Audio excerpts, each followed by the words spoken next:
الحمد لله نحمده ونستعينه ونستغفره ونعوذ بالله من شرور أنفسنا ومن سيئات أعمالنا من يهده الله فلا مضل له ومن يضلل فلا هادي له وأشهد أن لا إله إلا الله وحده لا شريك له وأشهد أن محمدا عبده ورسوله أما بعد فإن خير الحديث كتاب الله وخير الهدي هدي محمد صلى الله عليه وسلم وشر الأمور محدثاتها وكل محدثة بدعة وكل بدعة ضلالة وكل ضلالة في النار فأعوذ بالله السميع العليم من الشيطان الرجيم بسم الله الرحمن الرحيم من قتل نفسا بغير نفس أو فساد في الأرض فكأنما قتل الناس جميعا۔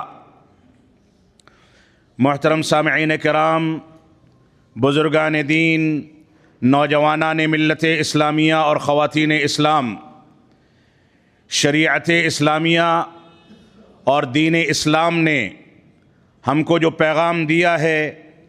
اس پیغام میں امن و سلامتی،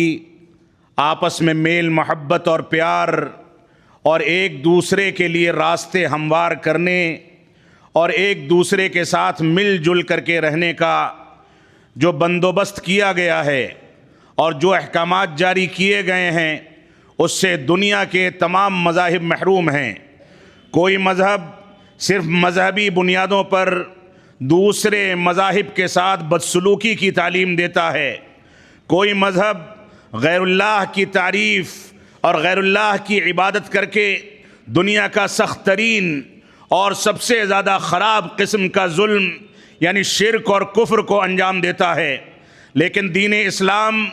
ہم کو اس بات کی تعلیم دیتا ہے کہ ہم اس رب کی عبادت کریں جس نے بلا کسی مثال کے اس دنیا کو پیدا فرمایا۔ دین اسلام ہم کو اس بات پر ابھارتا ہے کہ ہم قرآن و سنت کی پیروی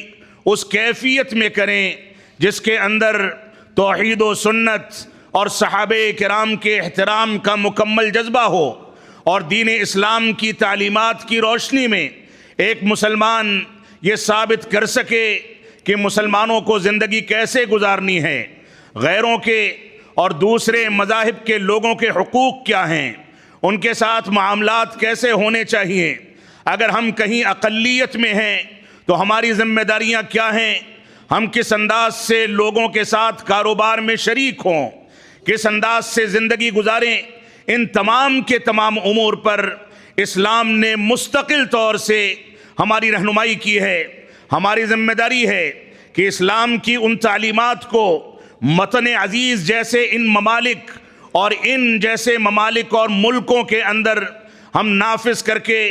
اس بات کا سلیقہ سیکھ سکیں کہ اسلام نے ہم کو کس انداز سے زندگی گزارنے کا حکم دیا ہے۔ یہ بڑا المیہ ہے کہ مسلمان ایک جانب اسلام کا دعوے دار ہے، توحید و سنت کا دعوے دار ہے، لیکن دوسری جانب اگر معاملات دیکھے جائیں، ان کا تعامل دیکھا جائے، ان کا رویہ اور زندگی کی کیفیت دیکھی جائے تو ان میں مسلمان عموماً اسلامی تعلیمات سے دور نظر آتا ہے۔ اسلام نے امن و سلامتی کو ساری دنیا کے اندر ایک ایسی عظیم نعمت قرار دیا ہے کہ امن و سلامتی اگر قائم رہے گی تو انسان مسجدوں کو آباد کر سکے گا، امن و سلامتی اگر قائم رہے گی تو انسان سکون کی سانس لے سکے گا، امن و سلامتی اگر قائم رہے گی تو انسان آرام سے سفر کر سکے گا، تجارت اور کاروبار کر سکے گا، امن و سلامتی اگر قائم رہے گی تو چھوٹے چھوٹے نونہال نکل کر کے اسکولوں میں تعلیم حاصل کر سکیں گے، امن و سلامتی اگر قائم رہے گی تو ہم کو قرآن مجید کی تلاوت، نماز کے احکامات کی پیروی، مسجدوں کی تعمیر، مدارس کی آبادی اور تعمیر اور ایسے ہی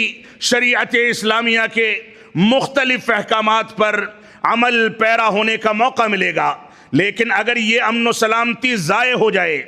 بے چینی پھیل جائے، لوگ بے بس ہو جائیں، ایک دوسرے کو دیکھ کر کے ڈر لگنے لگے، لوگ سکون کی سانس نہ لے سکیں، تو اسلام اس کو بہت بڑا وبال اور بہت بڑا زوال قرار دیتا ہے۔ رب کائنات نے امن و سلامتی کی اہمیت کے پیش نظر مکہ مکرمہ کے بارے میں بلدن آمنہ کا لفظ ذکر کیا کہ یہ امن و سلامتی والا شہر ہے جس کو انبیاء کرام نے آباد کیا، امن و سلامتی کے قیام کے لیے آباد کیا۔ اور حقیقت یہ ہے کہ یہ امن و سلامتی توحید کی بنیاد پر انسانیت کو حاصل ہوتی ہے۔ امن و سلامتی کا معنی یہ ہے کہ انسان ایک رب کی عبادت کرے اور مختلف عقائد کا شکار ہو کر کے عقیدے کے معاملے میں منتشر نہ ہو جائے۔ امن و سلامتی کا معنی یہ ہے کہ انسان ایک شریعت اسلامیہ کی پیروی کرے اور مختلف انداز کے اقوال یا مختلف افراد کی تقلید کر کے آپسی اختلافات کا شکار ہو کر کے بے چینی کا شکار نہ ہو جائے۔ تو یہ امن و سلامتی ہزار نعمت ہے، اس سے ہم کو بھرپور فائدہ اٹھانا چاہیے اور اس کے قیام کے لیے جو بھی کاوشیں اور کوششیں ایک مسلمان کو کرنی چاہیے ان پر ہر مسلمان کو غور و تدبر کرنا چاہیے۔ اللہ رب العالمین نے قرآن مجید میں فرمایا الذی اطعمہم من جوع وآمنہم من خوف۔ رب کائنات نے اپنی صفات کا تذکرہ کرتے ہوئے انسانیت کو مخاطب کر کے فرمایا کہ وہ رب، اس رب کے لیے تم سجدہ کرو، اس رب کے آگے جھکو، اسی رب کی توحید کا اقرار کرو، اسی اللہ کے آگے سجدہ کرو، رکوع کرو جو رب تم کو امن و سلامتی عطا کرتا ہے بے چینی کے عالم میں۔ جب تم قسم پرسی کی زندگی گزار رہے ہوتے ہو، خوف کا عالم ہوتا ہے، تم باہر نکلتے ہوئے ڈرتے ہو، تو ایسی صورت میں رب کائنات کی سب سے عظیم نعمت یہ ہے کہ اللہ رب العالمین ایسی صورتحال میں امن و سلامتی عطا فرماتا ہے۔ اور اس کے بعد فرمایا وَأَطْعَمَهُم مِّن جُوع، اس سے پہلے فرمایا کہ ان کو بھوک کی حالت میں رب کائنات کھانا عطا فرماتا ہے۔ یہ دو ایسی چیزیں ہیں جس کو لے کر کے اگر کوئی حکومت قائم کی جائے، جس کو لے کر کے کوئی سسٹم آگے بڑھایا جائے، یہ دو نعمتیں رب کائنات کی اگر کسی شہر میں یا کسی ملک میں پائی جاتی ہیں تو وہاں کے رہنے والے امن و سکون کی زندگی گزارتے ہیں۔ اگر کسی کو بھوک لگے تو اس کو کھانا کھلانے والے لوگ موجود ہوں، سرمایہ دار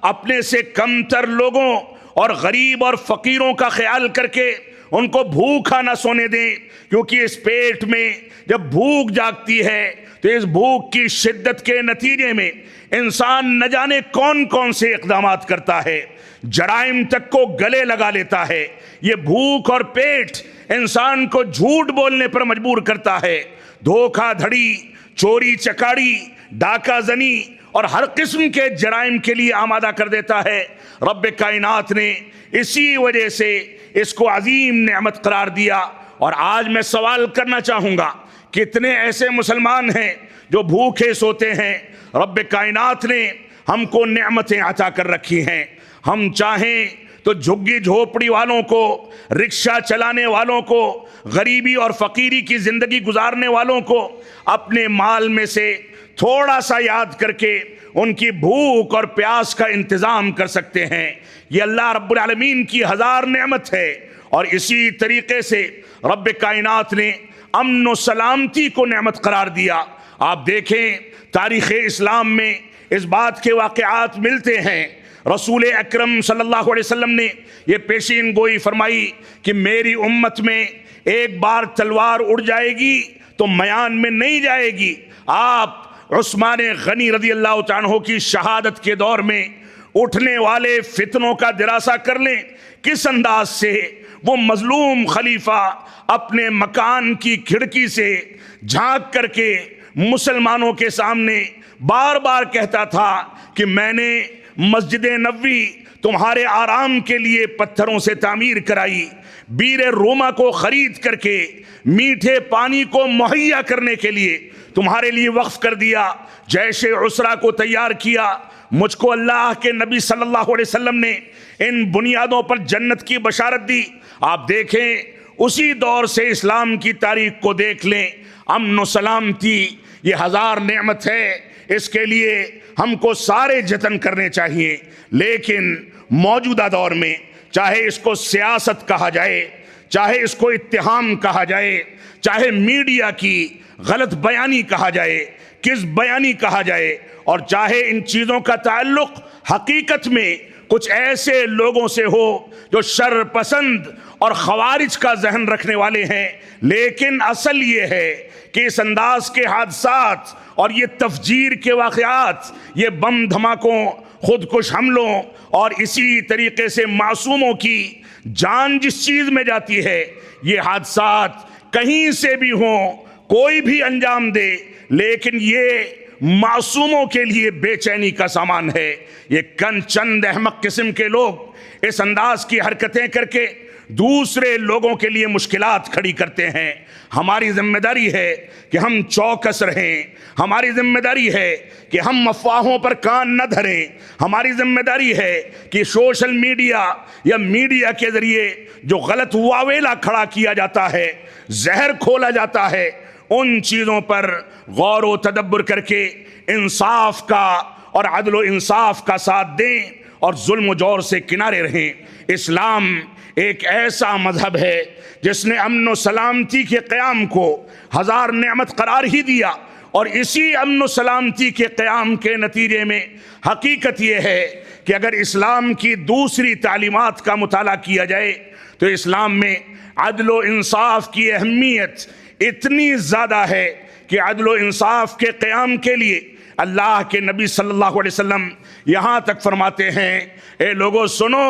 اگر میری بیٹی فاطمہ بھی چوری کر لے تو میں اس کا بھی ہاتھ کاٹ ڈالوں گا۔ عدل و انصاف کا یہ تقاضا تھا۔ صورتحال یہاں تک تھی کہ جب وہاں پر لنچنگ کے واقعات ہوئے مدینہ کے اندر، انس بن مالک رضی اللہ تعالیٰ عنہ روایت کرتے ہیں کہ ایک لونڈی یا ایک بچی، اس کا سر پتھروں سے کچل دیا گیا تھا، ابھی رمق باقی تھی، زندہ تھی، اس کو لا کر کے اس سے پوچھا گیا، بولنے کی سکت اور طاقت نہیں تھی، کچھ یہودیوں کا اور کچھ غنڈوں کا نام اس کے سامنے لیا گیا۔ ایک یہودی غنڈے کا نام جب آیا تو اس نے اپنا سر ہلا دیا کہ ہاں اس نے میرے ساتھ ایسا کیا ہے۔ اس کو گرفتار کر کے رسول اکرم صلی اللہ علیہ وسلم نے حکم دیا کہ اس کو بھی دو پتھروں کے بیچ میں لٹایا جائے اور اس کے سر کو کچل کر کے اس کو ہلاک کر دیا جائے۔ یہ عدل و انصاف کا تقاضا تھا۔ ظلم و جور کو ذرا سا بھی پنپنے کا موقع نہ دیا جائے، یہ اسلام کا بنیادی اور اسلام کا اہم حکم ہے۔ لہذا ان چیزوں کی رعایت کرنا اور ان چیزوں کے پس منظر کو سمجھ کر کے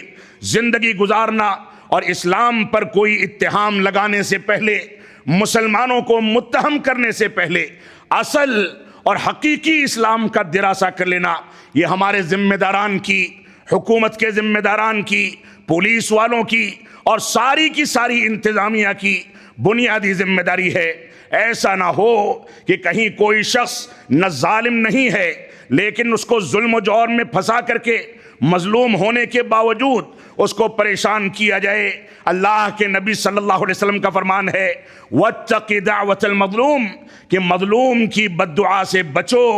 اس سے دوری اختیار کرو، کیونکہ اس کی بد دعا اور رب کائنات کے درمیان کوئی حجاب نہیں ہوتا۔ جب وہ دل کے سوز کے ساتھ رب کائنات کو پکارتا ہے تو رب کائنات اس کی التجا کو قبول فرماتا ہے۔ لہذا ہماری ذمہ داری ہے کہ ہم اس انداز سے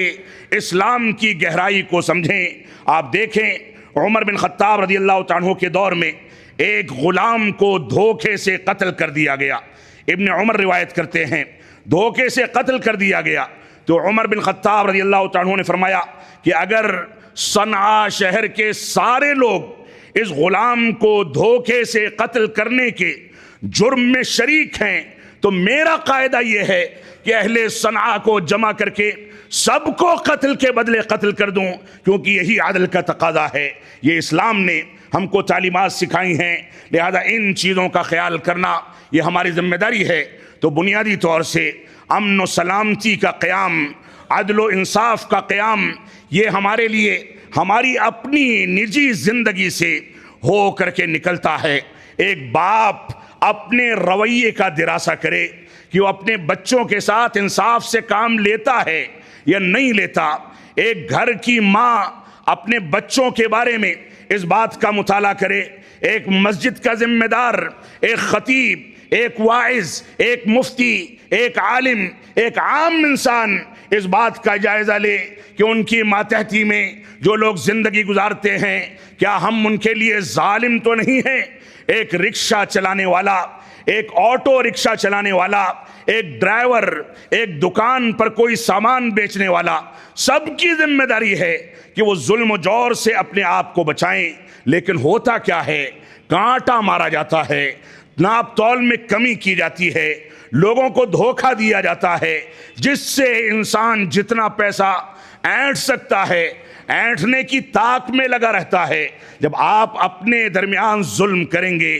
اپنے ماتحتوں پر ظلم کریں گے، یہ ظلم نیچے کی جانب سے بڑھتے بڑھتے ہماری جماعت اور مسلمانوں کے درمیان پھیلتا ہوا نظر آئے گا، تو سمجھ لیں کہ جب آپ آپس میں ظلم کرتے ہیں تو رب کائنات آپ کے اوپر ظالموں کو مسلط فرما دیتا ہے۔ اللہ رب العالمین کا فرمان ہے وما اصابکم من مصیبت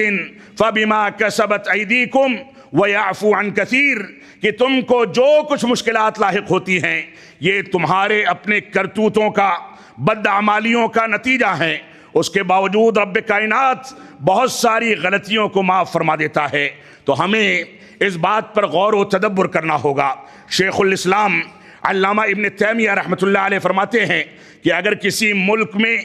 اہل کفر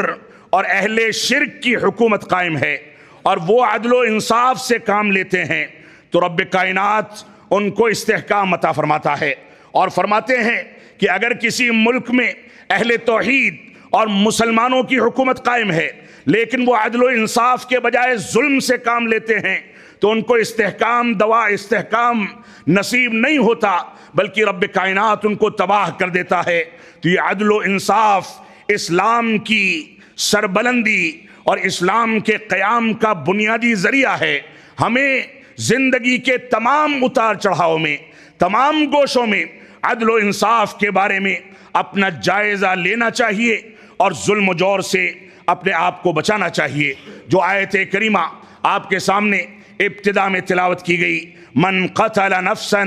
بغیر نفس او فساد فی الارض فکأنما قتل الناس جمیعا، اللہ رب العالمین نے فرمایا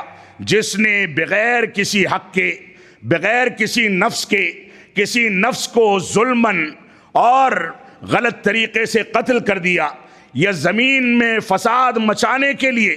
کہیں قتل و خوریزی کی، کسی کو قتل کر دیا، فَكَأَنَّمَا قَتَلَ النَّاسَ جَمِيعًا۔ رب کائنات کیا فرماتا ہے، قرآن مجید کیا اعلان کرتا ہے، سن لیں۔ قرآن مجید کہتا ہے گویا یہ ایک قتل پوری انسانیت کا قتل ہے، کیونکہ انسان کا خون، انسان کی جان، چاہے وہ کسی بھی مذہب سے تعلق رکھنے والا ہو، کسی بھی مسلک سے تعلق رکھنے والا ہو، انسان کی جان کو اسلام تحفظ فراہم کرتا ہے، اور بغیر کسی حق کے اس کے قتل کو پوری انسانیت کا قتل قرار دیتا ہے۔ اس وجہ سے ہم کو انسانی جان کی اہمیت اور اس کے مقام کو سمجھنا چاہیے۔ اللہ کے نبی صلی اللہ علیہ وسلم نے خطبہ حجۃ الوداع میں فرمایا تھا الا ان دماءکم واموالکم حرام علیکم کحرمت یومکم ھذا فی بلدکم ھذا فی شہرکم ھذا۔ صحیح مسلم کی روایت ہے، اللہ کے نبی صلی اللہ علیہ وسلم فرمایا تھا اے لوگو خبردار سن لو، تمہارا خون، تمہارا مال و دولت اور ایسے ہی تمہاری عزت و آبرو یہ ایک دوسرے پر حرام کیے گئے ہیں، ان کے تحفظ کا سامان کیا جائے یہ ویسے ہی حرام کیے گئے جیسے یہ مہینہ یعنی ذی الحجہ کا مہینہ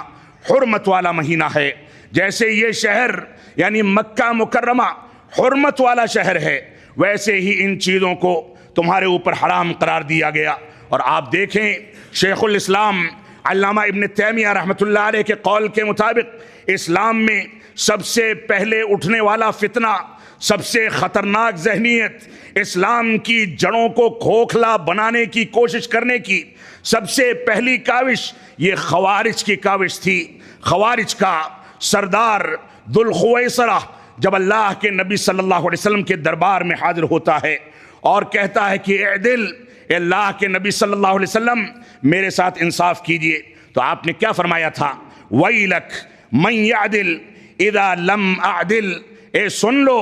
تیرے لیے تباہی ہے، تیرے لیے بربادی ہے، اگر میں انصاف کرنے والا نہیں ہوں تو کون انصاف کرنے والا ہے؟ قد خبت و خسرت ان لم اکن اعدل، تیرے لیے یہ تباہی اور بربادی ہے، اگر میں انصاف کرنے والا نہیں ہوں تو خائب و خاسر ہو کر کے تباہ ہو جائے۔ یہ اللہ کے نبی صلی اللہ علیہ وسلم کے الفاظ ہیں۔ اور اس کے بعد آپ نے فرمایا ان لہو اصحابا، ان لہو اصحابا، اس کے کچھ ایسے ساتھی اور دوست ہیں، یحقر احدکم صلاتہ مع صلاتہم، کہ ان کی نمازوں کے آگے تم اپنی نمازوں کو حقیر سمجھو گے، اور ان کے رکوع اور سجدوں کے آگے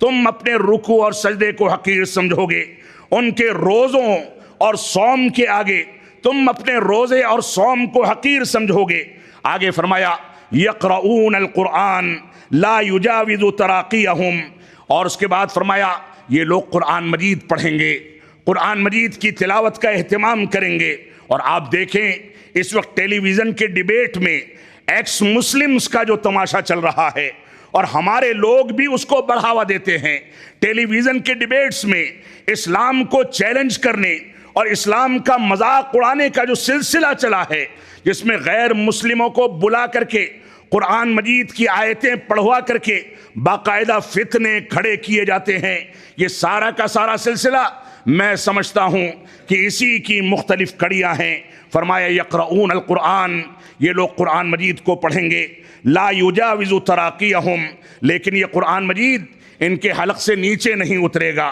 اس کی تعلیمات کو یہ ہضم نہیں کر سکیں گے، اس کے حقیقی مفہوم پر عمل نہیں کر سکیں گے۔ یہ قرآن مجید دو دھاری تلوار ہے، اگر انسان اس کو حقیقت میں سمجھتا ہے تو اس کی دنیا بھی کامیاب ہے اور آخرت بھی کامیاب ہے، اور اگر قرآن مجید کو غلط طریقے سے پر کوئی سمجھتا ہے تو وہ اپنے لیے تباہی کا سامان خریدتا ہے۔ اللہ کے نبی صلی اللہ علیہ وسلم نے آگے فرمایا یمرقون من الدین کما یمرق السہم من الرمیہ، یہ دین سے خوارج ویسے ہی نکل جائیں گے جیسے تیر کمان سے نکل کر کے چلا جاتا ہے، شکار کو چیرتا پھاڑتا ہوا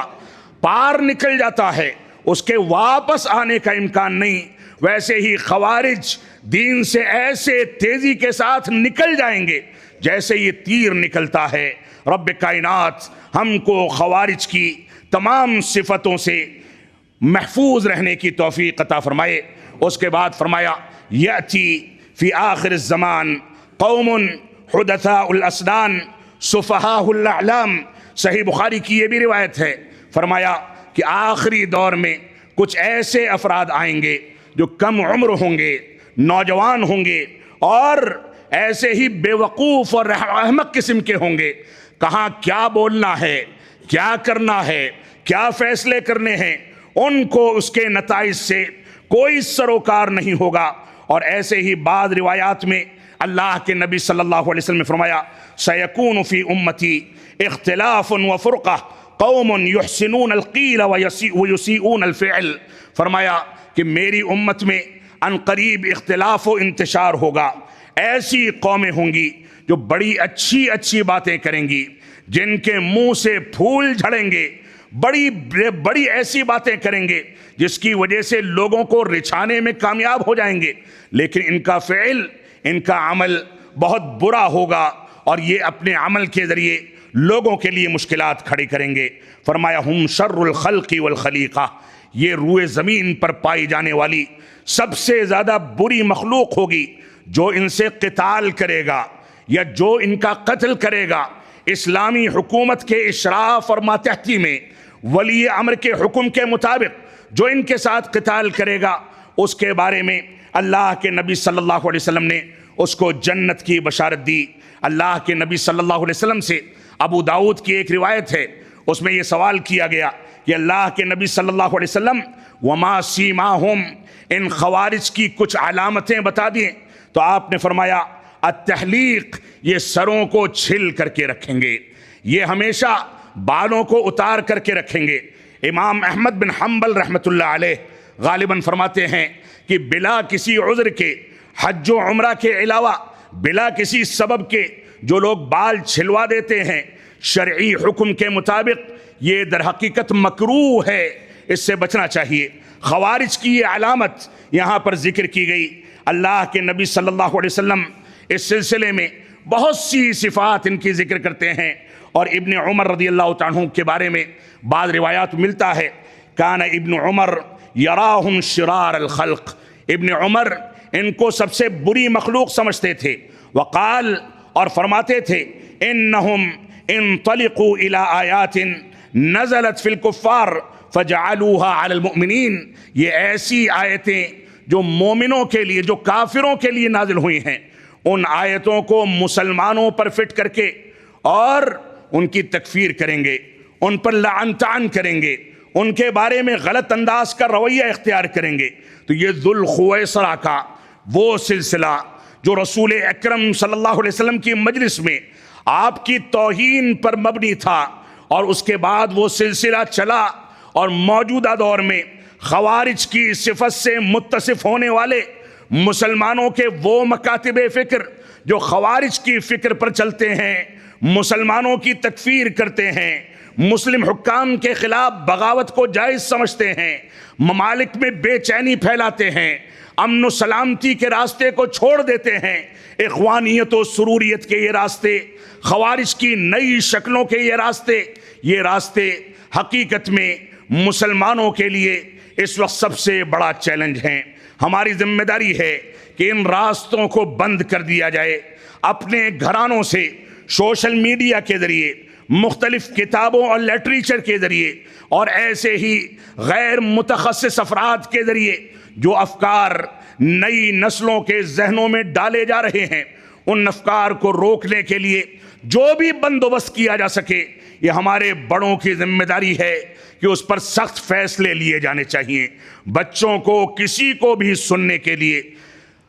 موقع نہ دیا جائے، گھروں کے اندر کوئی ایسی فکر داخل نہ ہونے دی جائے جو خوارج کی فکر سے متاثر ہے، جس کے نتیجے میں صحابہ کرام پر لعن طعن کیا جاتا ہے، جس کے نتیجے میں قرآن مجید کو خوارج کے طریقے پر پیش کیا جاتا ہے، جس کے نتیجے میں علماء بیزاری کا فتنہ پنپتا ہے، جس کے نتیجے میں علماء پر لعن طعن کرنے کا ماحول بنایا جاتا ہے۔ یہ سارے کے سارے افکار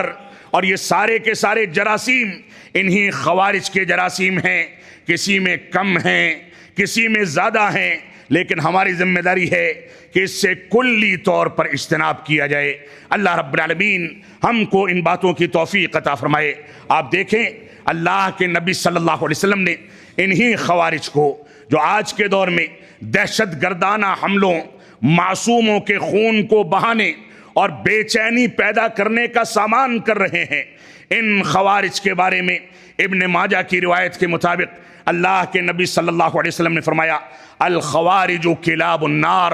یہ خوارج جہنم کے کتے ہیں۔ اس سے بڑی لعنت جو اللہ کے نبی صلی اللہ علیہ وسلم کی زبان مبارک سے جاری ہوئی ہو، اس سے بڑی لعنت کیا ہو سکتی ہے؟ ہماری ذمہ داری ہے کہ خوارج کے ہر قسم کے فتنے سے نئی نسلوں کو محفوظ کرنے کا کام کریں۔ آپ دیکھیں، حروریہ کا جو فتنہ اٹھا تھا علی بن نبی طالب رضی اللہ عنہ کے دور میں، تو علی بن نبی طالب رضی اللہ عنہ نے جب ان لوگوں نے کہا لا حکم الا اللہ، اور آج کے دور میں کلمہ توحید کی شرح و تفسیر کرنے والے وہ افراد جو لا حاکم الا اللہ سے اس کی ترجمانی کرتے ہیں، جبکہ کلمہ توحید کا متفق علیہ معنی جس پر امت اسلامیہ اور اہل سنت والجماعت کا اجماع ہے، اس کا معنی یہ ہے کہ لا معبود بحق الا اللہ۔ یہ توحید عبادت ہے، یہ توحید حاکمیت نہیں ہے۔ اسی کے نتیجے میں یہ خروج کا فتنہ مسلمانوں کے اندر پنپتا ہے، اس کو جگہ بنانے کا موقع ملتا ہے، تو علی بن نبی طالب رضی اللہ تعالیٰ عنہ نے اس وقت فرمایا تھا یہ ایسا کلمہ ہے جو بظاہر بہت اچھا لگتا ہے، کلمہ حق ہے، یہ بالکل حقیقت پر مبنی ہے، لیکن ارید بہ الباطل، لیکن اس کے ذریعے باطل مراد لیا گیا ہے۔ یہ اسلام کے نصوص کو، اسلام کی بنیادوں کو کھلواڑ بنا کر کے اسلام کی بنیادوں کو تبدیل کرنے اور اسلام کے ساتھ کھلواڑ کرنے کا فتنہ ہے، اس کو کسی بھی صورت میں برداشت نہیں کیا جا سکتا۔ رب کائنات ہم کو قرآن و سنت کی پیروی کرنے کی توفیق عطا فرمائے۔ ملک میں اس وقت جو حالات چل رہے ہیں، اس کے تناظر میں میں اپنے نوجوانوں سے اور مسلمانوں سے یہ اپیل کروں گا کہ آپ ان چیزوں کو اپنی زندگی میں اس طریقے سے نہ داخل کریں جس کے نتیجے میں آپ بے چین ہو جائیں۔ یہ افواہیں، یہ میڈیا، یہ سوشل میڈیا جس کے بارے میں اللہ رب العالمین نے واضح کر دیا تھا، ان جاءکم فاسق بنبأ فتبینوا، اگر تمہارے پاس کوئی فاسق و فاجر کوئی خبر لے کر کے آئے، اس میں مرچ مسالہ ڈال کر کے تم کو گمراہ کرنا چاہے، بھڑکانا چاہے، تم کو بے چین کرنا چاہے، تم کو اپنے گھروں سے نکلنے پر مجبور کرنا چاہے، تمہارے لیے اس بات کا انتظام کرے کہ تم نکل کر کے مظاہرے کرو، دھرنے دو، پروٹیسٹ کرو، بے چینی کے سامان پیدا کرو، تو ایسی صورت میں رب کائنات نے فرمایا فتبینوا، تمہاری ذمہ داری ہے کہ اس کی تحقیق کر لیا کرو، تحقیق کے بغیر کسی خبر کو آگے مت بڑھاؤ۔ لہذا موجودہ دور میں مسلمانوں کی بنیادی ذمہ داری یہ ہے کہ مسلمان حقیقی دین کی جانب توجہ دے، مسلمان نئی نسل کی خالص اسلامی تربیت کی جانب توجہ دے۔ یہ دیکھا جائے کہ ہمارے بچوں میں کتنے ایسے بچے ہیں جن کو توحید کی تعریف پتہ ہے، جو نمازوں کے احکام سے واقف ہیں، کون سے ایسے بچے ہیں جو مسجدوں کے حقوق سے واقف ہیں۔ ہم اپنے بچوں کو اسلامی تربیت کے مطابق ڈھالیں، اور دوسری بنیادی ذمہ داری یہ ہے کہ ہم دنیاوی تعلیم میں دین کے دائرے میں رہتے ہوئے آگے بڑھیں تاکہ دوسری اقوام سے آنکھ میں آنکھ ملائی جا سکے۔ اور معاف فرمائیں گے، پچھلے خطبہ جمعہ میں اس بات کا تذکرہ آیا تھا کہ مسلم تعلیمی ادارے یا ایسے تعلیمی ادارے جہاں مسلم اکثریت میں ہیں، وہ ناچ گانوں کے حوالے کیے جا رہے ہیں، وہاں ڈانس ہو رہا ہے، وہاں سانگ بجائے جا رہے ہیں، اور اگر کوئی اس پر تنبیہ کرے تو لوگ اس کا استہزاء کرتے ہیں۔ رب کائنات ہم کو عذاب کے ان اسباب کو اختیار کرنے سے پرہیز کرنے، توبہ و استغفار کرنے کی توفیق عطا فرمائے، اپنے مقاصد کی تکمیل پر لگنے اور اس پر استحکام حاصل کرنے کی توفیق عطا فرمائے۔ ہم جب تک جئیں تب تک اسلام پر جئیں، جب ہمارا خاتمہ ہو تو ایمان پر ہو۔ بارک اللہ لنا ولکم فی القرآن المجید ونفعنی وإیاکم بالآیات والذکر الحمید، انہ تعالی جواد کریم ملک بر الرؤوف الرحیم۔